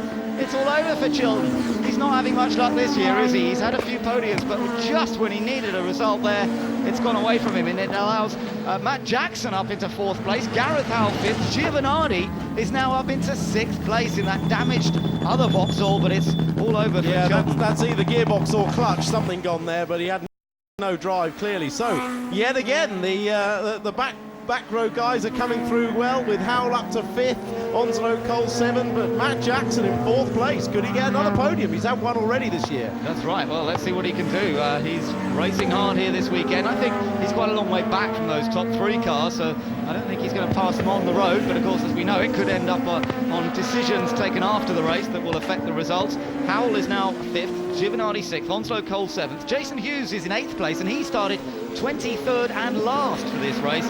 Oh, there's the disappointment evident. Can't believe it. Tom Chilton out of this race when he was in with a real shout at scoring a podium finish here. Can't believe it. And well, what can you say? Yeah, exactly. It's been a race of huge attrition. Normally the attrition is saved for the third and final race, but for a variety of reasons it's all kicked off in this race. But for the moment, it's Plato leading on to the last lap. It is, so Plato leads as they go on to their final lap. Jason Plato with the advantage over his teammate Darren Turner. Mike Jordan now in a clear 3rd place as a result of Tom Chilton being in retirement. And then there's the gap back to Matt Jackson in the privateer BMW, the family-run team. What a great effort these guys have put up, and this is a solid drive from Matt Jackson. There he is, car number 48, the youngster in his first season of British touring cars, the reigning Seat Cupra champion, and he's driven a very sensible race. And there is poor Tom Chilton. He can't quite believe it, I don't think. He's missed out on being at Le Mans this weekend because of racing here at Croft, and I know that's hurt him because he was so looking forward to being able to race at Le Mans this year, and all he wanted was to get some results instead, and it looked like he was all set to, but it's not going to happen. Jordan has dropped back in 3rd place there on this last lap too. I wonder whether he's got some sort of problem. This is a long race, of course, because of the safety car having been out there. They're doing a bit more mileage perhaps than sometimes. There's no doubt that Jordan has lost pace on this last lap. The 2 leaders are close together. It's Plato and Turner. They're going to finish in team formation here. This is the perfect result for Jason Plato, especially considering Giovanardi's had problems. There's no doubt that Jordan is slowing down, but can he make it to the line before Matt Jackson closes up on him? This is going to be the one to watch. The 2 leaders up towards the hairpin. I think Jordan's going to be safe for 3rd. Matt Jackson has closed the gap, but he's not going to do it. And it's Jason Plato who will come through, or will he? No, he's let Turner win it. He's let Darren Turner win it. Darren Turner takes his first ever British touring car victory for Seat. Jason Plato finishes 2nd. 3rd place goes to Mike Jordan, 4th to Matt Jackson, and 5th to Gareth Howell. Well, they're a big surprise because we thought that Plato would hold on for the win for the maximum points, but I think he wanted to say thank you to Darren Turner for all the work that he's done so far this year. He felt perhaps that Darren deserved the race victory on this occasion, and Darren takes his first win, fully deserved, because he moved out of the way earlier in this race when he could have opened up a gap, I'm sure, over Jason Plato. He earned that victory, and Jason was happy to hand it to him. We'll just see if the radio, we've got a radio connection to Jason, works. This is Ben to Jason. Can you hear me, Jason? And what was all that about? No, I don't think he can, so sadly we're not quite getting that. So never mind, but well, that was a very, very interesting strategy there from Jason Plato. And for Sayat, of course, they still ended up with the perfect result. They got the 1-2, and I tell you what, I reckon that Sayat could well be leading the team's championship after this. It's been a bit of a seesaw battle between Sayat and Vauxhall in the first few meetings of the year, and I reckon that Sayat could well have regained the lead in the team's championship with a 1-2 finish. But remember that we don't know what will happen after the race in terms of investigations into the incidents that took place in that race, so that could have a bearing as well. Plato coming through, just taking it nice and steady now.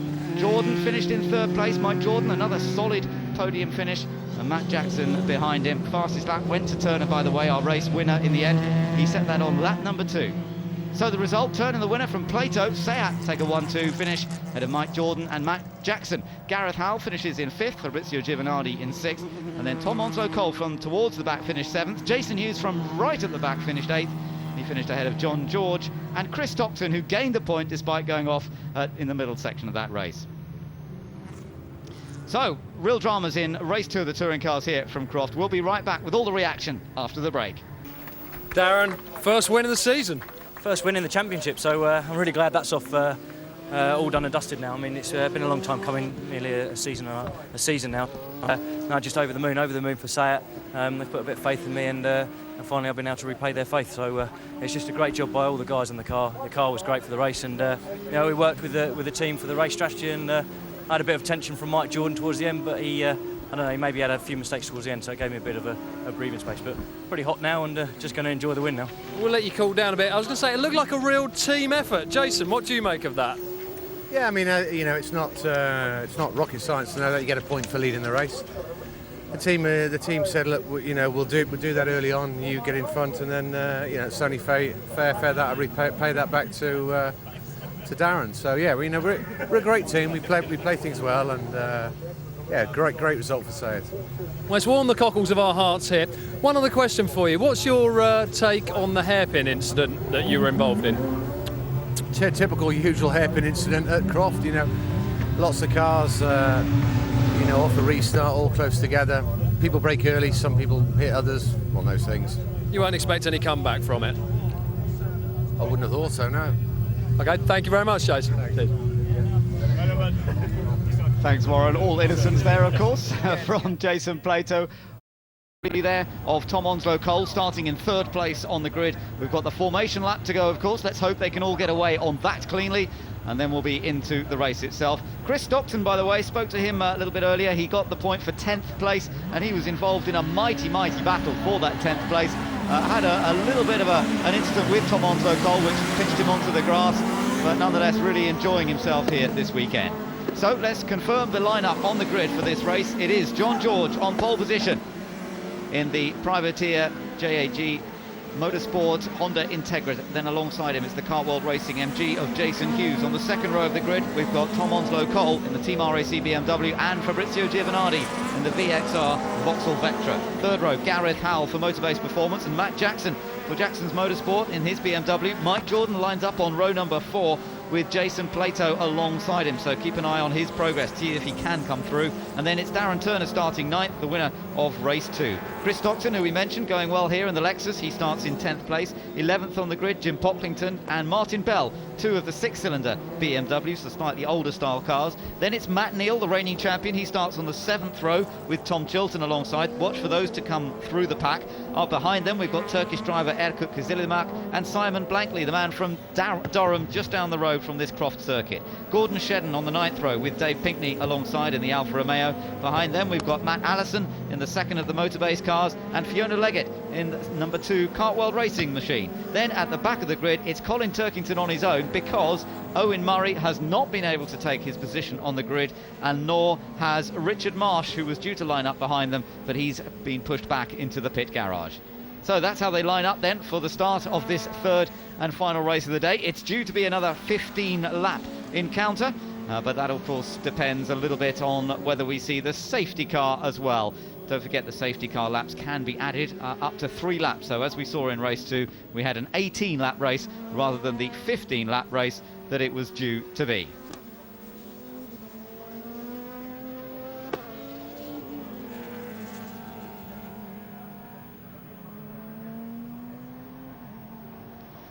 The cars are completing their formation lap here, and it's John George who leads them round with Jason Hughes. The two who have benefited most, of course, from the top 9 being reversed on the grid here. But the real battle is going to come from behind them. From Tom Onslow Cole, perhaps. From Fabrizio Giovanardi, definitely in the Vauxhall. He has to try and close that gap back to Jason Plato in the points. And Tim, we've seen it reasonably good into the first corner on the first 2 races. A little bit of bumping, a little bit of action. Can they keep it clean this time? Well, we'll see. Tempers are up. We've had more action this weekend than sometimes in half a season. The busiest man in the whole place has been Bob Kettleborough, the clerk of the course. But watch out for the fast-starting BMWs. On the left there, the orange car, Tom Onslow Cole. And right behind Giovanardi, but on the outside as well, is Matt Jackson. Rear-wheel drive BMWs fast off the line. We've seen it a number of occasions. Let's see if they can do it again. All set for the third race of the day here at Croft. Lights go out and it's Jason Hughes quick away, but Tom Onslow Cole, as you predicted, trying to come through between the 2 front row men as they head down towards Clevo. Everybody is off the grid safely, and it's Onslow Cole, the 20-year-old, who leads into the first corner. Jason Hughes trying to go around the outside of him, squeezes just outside the gravel, but we've got cars off in the background. One of the Team Halford's cars ended up just skirting with the gravel, and I think that's Martin Bell in the BMW who has ended up buried in the gravel. Well, it's carried on where it left off, and you're right, we've got Martin Bell in the gravel at the first corner. Oh, Matt Allison running into the back of Urquhart on the exit of the chicane. A great start by Tom Onslow Cole, rocketed him to the lead. Poor old John George is dropping faster than a stone out the window, but that car, they have got snatch vehicles. They'll try and get it out of the gravel, and we'll carry on without the safety car. Oh, there's the safety car coming out the back, that's the doctor's car, but we'll see what happens. Urquhart's pulled off as well. The safety car has been called. We are going to have the safety car out immediately in the first lap of this race. Take a look once again, if we can, in the background. Giovanardi moved up well. Look in the background, Bell was already off. Now, it was difficult really to see what happened there. We might get another view from somewhere, but the end result was another dust cloud at turn number 1. And the man who got away well was Tom Onslow Cole. He's going to still race to the line, though. We could still get a change before we get back to the line. Remember, they are racing all the way. It's Onslow Cole from Fabrizio Giovanardi. That's how they will cross the line, and then they will settle behind the safety car. The other BMW you mentioned earlier, Matt Jackson, he's come up to 3rd. Yeah, he's had a great start and could be on for a good result, but they'll just catch their breath while they follow the safety car around. Of course, we also saw Chris Stockton coming into the pit lane there. I've just seen he's going to be out, but we also saw one of the Dynamics cars, I think it was Matt Neal, sideways in the incident with Martin Bell, but he managed to save it and keep going. Matt Neal is down in 10th position. He's just behind the 2 Seats of Jason Plato, 8th, and indeed Darren Turner in 9th place. This is a view of the start from Tom Chilton's car. Let's see what it was like. It wasn't a particularly good getaway. No, lots of wheel spin there, and the front rows have gone past him. There goes Shedden, completely past him in an equally fast front-wheel drive car. Turkington dives down the inside. It was Shedden that got hit. By Turkington. So Turkington tried to carry the speed into the corner, but made contact with the back of Shedden's car. Of course, both were fairly desperate to try and pick up places. This is from onboard Matt Neal's perspective. Yeah, he's actually in front of this, but we can see what's happening in front. Look at the great launch that he's got. He's absolutely charging down. The gap has opened up neatly on the inside for him. He slots in behind Plato and Turner. No problem at all. That was lovely, wasn't it? I mean, that's how you want to do it every time. I tell you what, this year Matt Neal's starts have been dynamic, a bit like his team. They've been absolutely brilliant. And it is very difficult to do, but the lights are off on the safety car, so we'll be resuming racing as of at the end of this lap. So we're going to go racing once again. Watch for those two Seats that were so competitive in race 2. What are they going to do this time? They're only just inside the top 10. They need to do some overtaking. Meanwhile, Chris Stockton is out of this race by the looks of things in the pit lane, and doesn't look as though he's going to continue. So safety car is about to head back into the pits, and the race gets underway again, and it's Tom Onslow-Cole who leads Fabrizio Giovanardi. A complete difference in experience between these two. Onslow-Cole in his first ever season of touring cars, and the 40-year-old Giovanardi with 7 touring car titles to his name bearing down on him. That's a pressure situation. Then it's Jackson, then it's Hughes. John George follows through, and here's Giovanardi with a great run through Hawthorns. Mistake from Onslow-Cole, and the Vauxhall's going to rub alongside him, and surely he's got the place. It's the lead for Fabrizio Giovanardi. Well, fantastic grip and traction there. We've seen earlier in the day the BMW takes a couple of laps to warm its tyres up sufficiently, and through there on the exit of Hawthorns, Onslow-Cole was just run wide, and now he's under pressure from Jackson. Yeah, Jackson trying to get around the outside of Tower. He's on the grass. He's going to have to be careful getting back on from there. Thankfully, it's very dry, and he's able to keep going and get back onto tarmac. Giovanardi's taking advantage. Look at the way he's going through those quick corners. It's a replay of how he managed it. I don't know whether Onslow-Cole had a problem or No, I think it's just lack of grip, and the front-wheel drive car, the Vectra, just hooked up on the inside. His tyres are brand new, so he's got huge grip, and away he goes. Well, that looked like Howell and Jordan off. Yeah, looks like it might. Jordan just rejoining there. They were battling away around 6th position. The last time around, Howell had been in 6th and Jordan had been in 7th place. So something's happened between those two. Race leader Giovanardi turns into the hairpin. Then it's Onslow-Cole, Jackson and Jason Hughes. Look at Plato. He's gained a lot from that incident. Jason Plato has now shot up the order, so it's worked out extremely well for him. He's chased by Darren Turner, his teammate. Cross the line they go. Plato is now up into 5th place, Turner in 6th place, 7th place, and putting the pressure on is Matt Neal, and then it's Tom Chilton and Gordon Shedden immediately behind. Yeah, Neil had that problem in the second race where the bearing shaft came out and a circlet came out. They fixed it and he came out, and the car was very quick at the end of the second race, and now he's trying to put the pressure back on the Seats. He's run wide on the exit of the chicane. That's Shedden, I think that's Shedden who ran wide, because that was on board with Plato. No, you may have been right, actually. It might well have been Matt, I think, who was running wide there. Yeah, he's lost the place to Gordon Shedden. So Matt Neal makes a mistake just when he didn't need to. The race leader has just set fastest lap. Well, no surprise there. Giovanardi, second in the championship, no weight on his car. He's gone. I mean, unless he makes a mistake, he's gone. All Onslow-Cole can try and do is stay as close as he possibly can, but you know, I'm struggling to see a way that Giovanardi's not going to win this race, and his 5th race of the year.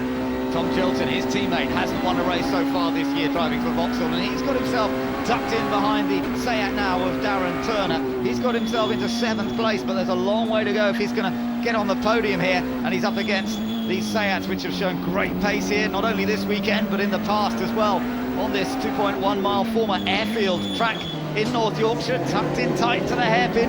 Very neat and tidy from all of them. Yeah, well, Chilton was over the curb on the inside, and it lost him a little bit of traction and drive on the way out, but he's certainly menacing the back of the Seats, and he needs to, because he's got the two Halfords Hondas behind him.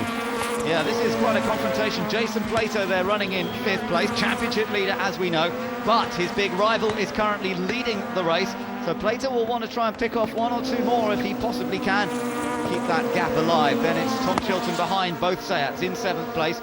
Gordon Shedden could be one to watch in 8th place. He's been fast all weekend. He was very unlucky in that last race, a retirement when it looked as though he was on the pace once again. And then behind him it's reigning champion Matt Neal, who started the weekend so strongly, but then it went a little wrong for him as well. Yeah, Jason Hughes, we talked about him at the start, and he's holding a fine 4th place. You know, he's holding his own well there. The Seats of Plato and Turner haven't rushed up to him. He's doing a really good job. Yeah, that's right. So we'll keep an eye on Jason Hughes, because this is one of the best runs he's had so far this season. He's just ahead of this group, as you mentioned. Now, of course, most of these guys have got ballast on board, particularly Turner and Plato, so that's hurting them a little bit. Chilton himself is not carrying ballast, so he's got a lighter car you're riding with now, and he should be able to take advantage, but of course, it's so difficult to actually get alongside a car here. He's going to have a little think into to the hairpin, but ultimately could do nothing. And they have all now caught Jason Hughes just up ahead. Yeah, this is where it's going to get interesting because they clearly are faster. Jason's had his moment at the front. Look at that engine on that Vauxhall. That really is a stunning engine. He really has got good straight line speed. Yeah, closes up, but he can't get alongside. It's tight into Clairvaux, the first corner. And Turner, so far, has made very few mistakes here today, even when he's been under the most immense pressure. Very, very tidy. That's the place you can get it wrong so easily by just misjudging the curving and clipping the tyres, but he was clean through there. Now down towards Tower Corner. Notice Turner again is in the middle of the road. He doesn't want Chilton trying to come down the inside. Oh, and Chilton gets a bit crossed up in the middle of the corner. Yeah, he goes over the inside curve, the inside wheel spins a little bit, and he loses a bit of drive, and believe me, that doesn't look that close on the television, but it's actually closer than it is, and Plato's now behind Hughes. Yeah, Jason Hughes has done a fine job so far to fend them all off. He's still in fourth place, but now he's got Plato closing up behind him. Then it's Darren Turner, then Chilton, then the number 52 Civic of Gordon Shedden. And here you are, back on board with Jason Plato, tucked in behind Jason Hughes. Where can he find the space? That's the question. Hughes a touch wide through the first part of this complex. That's going to make him slow through here. Jason will be looking to go up the inside if he can. He's a little bit far away. Locked up the brakes really, and Hughes is doing a fine defensive job so far, but Chilton's alongside Shedden. Yeah, in the background there you can see, in fact, Chilton I think is going to lose the place, isn't he? He's going to lose 2 places. In fact, both of the Team Alford's cars have gone past Tom Chilton. So whether he made a mistake, although Matt Neal's trying to finish the job, and he has done it by getting to the inside there. So whatever happened to Chilton on that lap, he must have presumably made a mistake. Let's see. Here we go, replay now. Oh, he got turned sideways. Yeah, that was Shedden. Yeah, that was Shedden. Just turned him sideways, which slowed him up into the next corner, and Matt Neal was able to get past. Oh, Chilton with a big slide. That was it. That was the moment. Yeah. And he got on the power hard. Yeah. Had to save it.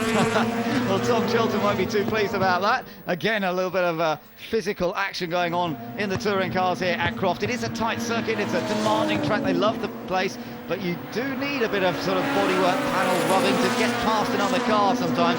We saw Giovanardi made a great move up here earlier on today, but Plato's not quite well placed enough to follow that. Listen to the engine. Is he flat out? He's got someone on the inside, it's Turner. I thought he was a bit slow in Sunny in, and Turner was right on the inside of him. So Darren Turner takes the advantage, and now he's got the job of trying to get past Hughes, but Plato's got to watch out because Gordon Shedden might have got a run there, and I think he has. Shedden gets down the inside of the Seat. Oh, this could end in tears. Plato wants to hold the place, but he can't. Shedden covers the inside. Plato might be tempted. Matt Neal now pushing Plato, and he's going to be under pressure himself from Chilton. This is really ganging up now beautifully as they come across the line.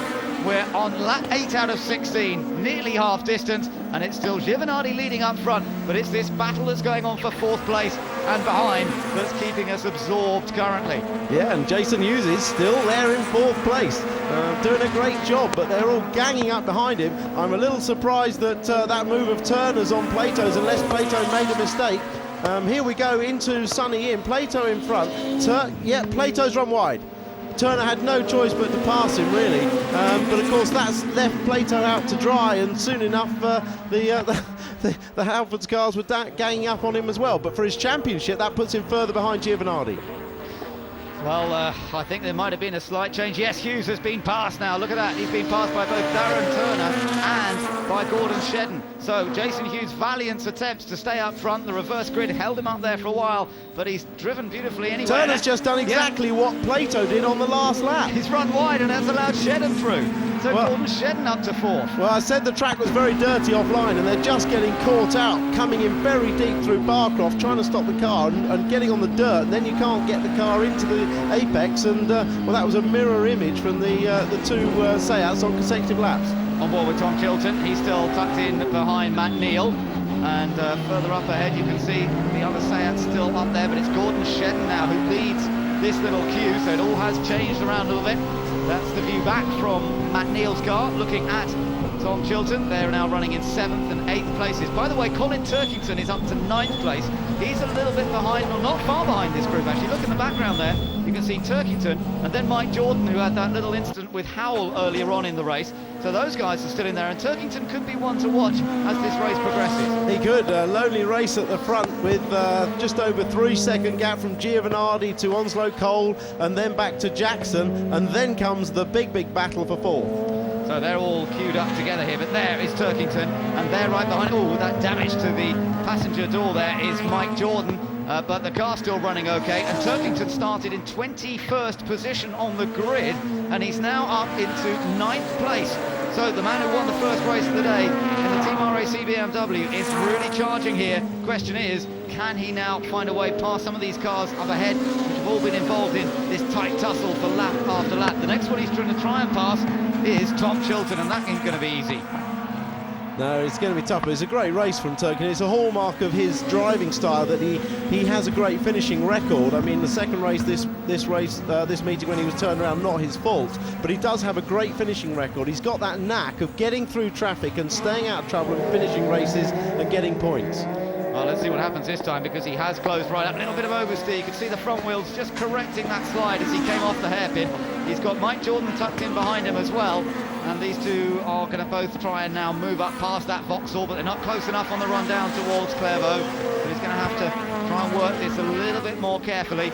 Giovanardi still the race leader, and he has an advantage of 3.3 seconds, our race leader, in the Vauxhall from Tom Onslow Cole. There he is in second position. This could be the best finish for Tom Onslow Cole so far this season. Matt Jackson in an excellent third place. He could be on for another podium. And then behind, it's Gordon Shedden fourth. Then it's Turner for Sayat, Plato for Sayat. Behind them, Matt Neal in the Team Halfords Honda. And then behind them, it's Chilton, Turkington and Jordan. Nothing to choose between them. And what I love about this year's championship, Tim, is it's so open, isn't it, between all these different makes of cars, these different teams. They're so evenly matched. Well, that's right. As the season's going on, we're getting more and more cars closely matched. The Civics now, that were a new car at the start of the year, as Alan Gow said before the meeting, later development than the Vauxhall, which is also a new car, are just getting closer and closer all the time to the well-established car of the Seat. Yeah, and it's good to see. The Seats, of course, have run this car over the last couple of years. It's always been competitive. They had race victories here last year with it, but they're certainly showing good pace. Once again, Plato having to defend from Matt Neal, who gets up the inside, and it's an aggressive move from Matt Neal. But is it enough? Yes, it is. He's squeezed past Plato, and there was some frustration from Plato there, and he might even lose another place. Yeah, because we know how quick Chilton's car is, but Chilton's on the outside. He's managed to get all the way past and block in front of Plato. This is Plato getting really frustrated now with Giovanardi winning. Matt Neal there, an aggressive move at the hairpin, hard but fair. They fell out last year over a move there, but Neal put him out onto the dirt, lost a bit of traction. That got Neal and Chilton through. Let's take another look at this as the view from Chilton as the two rubbed as they came out of the hairpin, and then Plato just lost a bit more momentum. He was on the grass, couldn't get the traction, and then that put him under major threat from Chilton. Yeah, a good example of how corner exit speed is so important, because it's cumulative all the way down the straight. This is on board with Plato. He's been pushed wide, the wheels spinning up, Neal goes through, Chilton's got a run at him.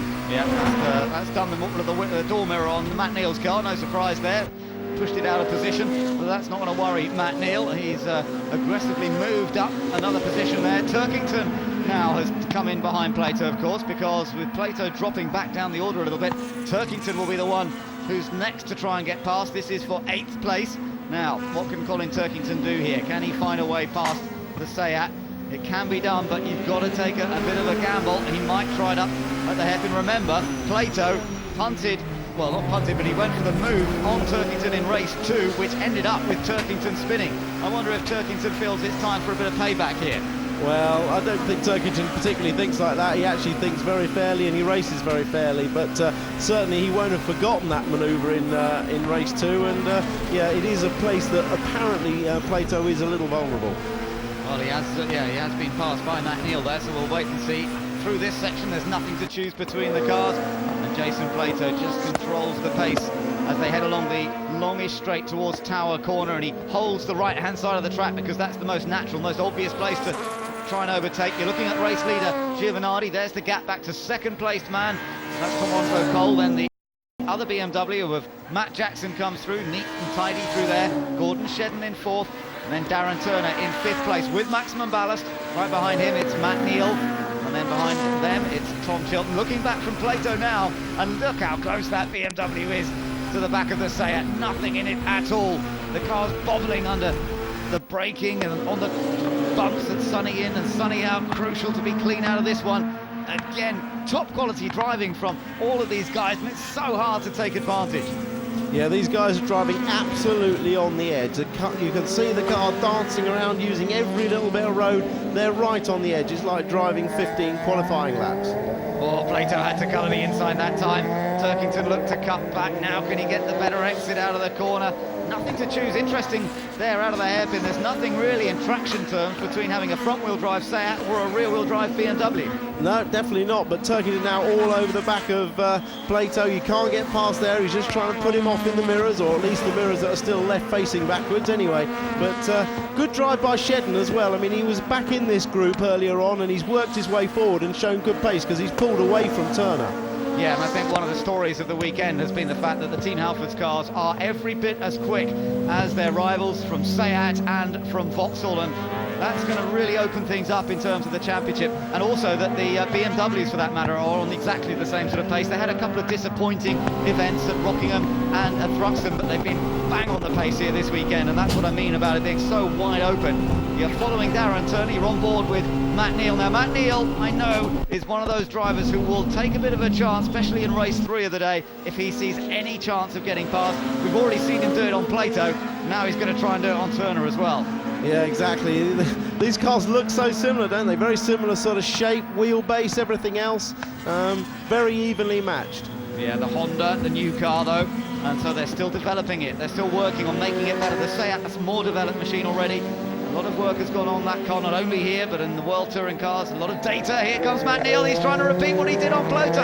It's a little bit of a nudge, not quite the whack that there was earlier, and now they're going to be side by side. Now it's about engine power, and that Honda engine looking strong as they head down towards Clervaux, but can he get enough in front? Turner will be late on the brakes. This could be trouble, but now Neal decides to back out of it. He gives up the place he nearly had. He couldn't get past and pull across and get an overlap, so he really had no choice but to try and at least brake late and try and get Turner to suck himself into the corner too deep. See, Turner's a little wide coming in, but Matt doesn't really get into him hard enough to put him out on the dirt. No, he was quite gentlemanly there on that one, wasn't he? Could have maybe done more than he did. Turner seemed to make the little mistake and leave the door open, but ultimately Turner defended resolutely, which he's been doing all weekend. He's been driving really well, actually, Turner. He defends extremely well by just placing the car in the correct position, by braking late, and so far so good from his point of view. And he's taken his first win in touring cars, and Matt Neal there, a chance maybe, possibly. That's where we've seen the Seats run wide on a couple of occasions, but that time Turner just about gathered it together. Yeah, although the rear wheel was, the unweighted inside rear wheel was just kissing the ground and locking up a little bit, he had the car slowed down perfectly and got into the apex, and no repeat of the earlier error. So 14, we're on lap 14 out of 16, nearly on to lap 15. Giovanardi's just crossed the line, so just 2 laps to go now as we get towards the end of this final race of the day at Croft, and Giovanardi has a very comfortable advantage. There he is. It's a 3-second lead that he enjoys over Tom Onslow Cole, and there's no doubt that more and more this championship battle is looking to be one between Fabrizio Giovanardi and Jason Plato. They're both capable of winning races at all of the different circuits that we've been to in the last couple of meetings. Vauxhall perhaps were on the back foot initially at the first meeting at Brands Hatch in their less developed car, but he's been so good at Rockingham, fast at Thruxton, and quick here again at Croft. Yes, credit to 888 because they started off this meeting with Giovanardi struggling, and it wasn't until halfway through qualifying they found out the suspension problem on the car. One of the spring platforms had wound itself up, and since that point Giovanardi's been very quick. Absolutely right. That was a great sort. He got a bit sideways there, but he's still going, he's still pushing hard. The number 1 mechanic really spotted that just at the end of towards the end of qualifying. It was a great spot because they'd all been working on the front end of the car, and it saved them really. And resulting in perhaps victory here in race 3. Look at this, it's close again between Plato and Turkington. Turkington bouncing over the curbs in his attempts to close just a few more inches on the back of the Seat. Meanwhile, Turner is still got pressure on him from Matt Neal and Tom Chilton, and wing mirror, door mirror going flapping on Turkington's car. Yeah, well, at least they're cheap bits to replace, aren't they? That's right, not too many worries there. Again, Plato thought he might protect it more that time, but he decided not to. Jordan is still behind them. He's running in 10th place. He hasn't really been able to make any progress after that incident with Howell on what was the first lap, I think. So Jordan holding on to the final points position. But up front on the final lap now, it is Fabrizio Giovanardi from Tom Onslow Cole running in 2nd place. And Giovanardi already with 4 wins in the bag. This will tie him on number of victories, of course, with Jason. Well, no, he'll go one ahead of Jason Plato, of course, forgetting that Jason gave up that victory earlier to his teammate Darren Turner, so he'll go one ahead in terms of victories. He will be that most awful of words, the winningest driver this year, and deservedly so as well. He's been really driving hard when he's had to, and sensible when he didn't, and when he's been in a position to win, he's not made a mistake at all. He's been good to watch this year, Giovanardi. He took that first year last year with the Astra Sport hatch to learn the circuits. The car really wasn't quite suited to his style of driving, but this car certainly is, and he's showing the sort of quality driver we know him to be. Tom Onslow Cole's going to be on for his second position of the year. He was second in the second race at Rockingham, but Onslow Cole has come back from a bit of a difficult start to the day. He's going to finish second, but there's no doubt about victory here at Croft in race 3 of the day. It's going to go the way of the 40-year-old Italian Fabrizio Giovanardi. Lights ablaze, takes the win for Vauxhall, a dominant victory. Second place goes to the 20-year-old who celebrated his birthday the other day, Tom Onslow Cole, and Matt Jackson is just going to hold on to 3rd. Gordon Shedden very close to him at the end there, but I think Jackson's just taken 3rd, Shedden 4th, Turner takes 5th, Matt Neal takes 6th, Tom Chilton follows ahead of Plato, Turkington and Jordan. That's how the top 10 finish. Those are all of the point scorers. But not only did Fabrizio Giovanardi win this race, Tim, he also took fastest lap. He opened up a gap of some 3.6 seconds, and he has closed again on the battle with Jason Plato in terms of the championship. Yeah, that was a crucial race. There was a lot of points went his way in that race, and this has traditionally been a very strong track for Seat. This is a track they've won at before and came here expecting to do really well, and well, we look at it, they had the second race won too, but in that last race where the big points were likely to be changed, it's Giovanardi that's come out the winner. He has, and real heavyweights are battling for the championship, aren't they? Giovanardi and Plato. Plato, a former British touring car champion. Giovanardi's never won the British title, but he's won many other touring car titles, and this is going to be a fascinating duel, I think, really, between the two of them for the remainder of this year. You know, sometimes Plato gets the edge, then Giovanardi comes back at him. We're in for a real seesaw. Well, can you predict anything in this championship? The only thing you can predict is there's going to be lots of drama, lots of excitement, different winners, unpredictability, accidents, you name it, the BTCC's got it. Yeah, and we've had it all today, I think, all wrapped up in one package so far. Fabrizio Giovanardi's enjoying his moment there of success. He had to fight through the first 2 races, but he's come home with race 3 victory. So Giovanardi takes the win.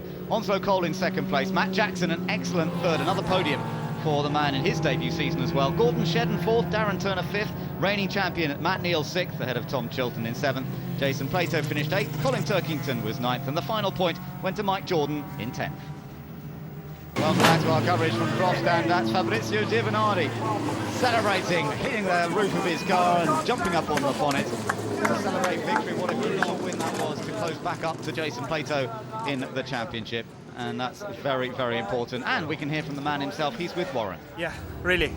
I had a bad start in this weekend, and all the team works really hard to fix the car. My car in the second race was really destroyed. So anyway, we won. Thank you for the team, for the crew, because they are hard guys. They're working well. My car was absolutely fantastic. I say, okay, I've attacked him in the first lap, in the first corner. Don't leave any breeze, okay, and go away. It was. You made it look simple. You disappeared after that first corner, and then you cleared off. Your car hasn't looked that fast all weekend. Yeah, when you win every time is easy. But anyway, I drove really hard the first 2-3 laps to take gap between me and the BMW, because I know the BMW, the long distance race, could be hard. So if I have I thought if I have a drop off in the car, I can manage the gap. In the end, I was a little bit slower than him, but I was too far. It's okay. Fabrizio, great work and congratulations. Now, second place, man. Another weekend of highs and lows. Tom Onslow Cole. Thank you very much. First of all, I'd just like to thank everyone at Team RAC. They've been so supportive and done a fantastic job with the car after coming back from Thruxton. Over the moon.